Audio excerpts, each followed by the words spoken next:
대구의 한 아파트 현장에서 일하던 이주 노동자들이 1년째 임금이 체불됐다며 대책을 호소하고 있는데요. 건설업체에서 하청받아 팀장 역할을 하던 개인업자가 돈을 주지 않고 잠적해버렸기 때문입니다. 노동당국도 사라진 업자가 체불 사실을 확인해줘야 해결 방법을 찾을 수 있다고 하면서 돈을 받지 못한 노동자들만 애를 태우고 있습니다. 도건엽 기자입니다. 대구의 한 아파트 건설 현장 앞에 현수막이 붙었습니다. 여기서 일한 이주 노동자가 밀린 임금을 달라고 호소합니다. 我是中国人，我叫上海波，我现在急需回国，需要这笔钱。 이 남성은 여기서 거푸집 작업을 했습니다.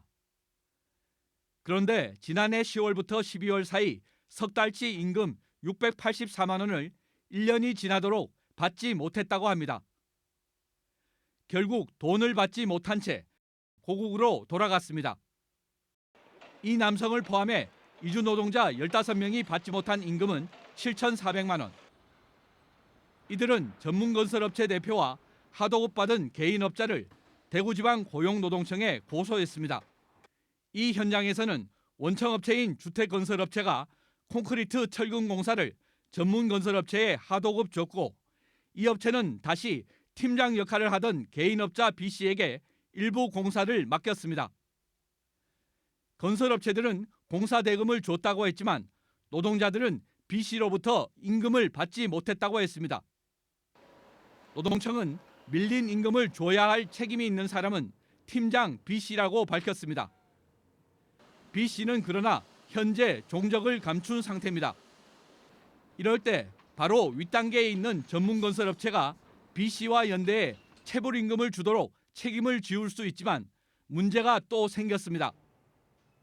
노동청은 체불 금액이 얼마인지 확정되지 않아서 사건 진행이 어렵다고 밝혔습니다. 네, 그 개인업자가 나와가지고 본인이 예를 들어서 원청에 얼마를 돈을 받았는데 그중에 원래 얼마를 근로자한테 나눠줬어야 되는데 자기가 얼마를 안 나눠줬다. 이게 와서 진술이 확인이 돼야 돼요. 그게 확인이 안 되는 상황에서는 처리가 불가능하거든요. 체불 임금을 국가가 대신 지급하는 대지급금 제도 역시 체불액이 확정되지 않아 활용하기 어렵다고 했습니다.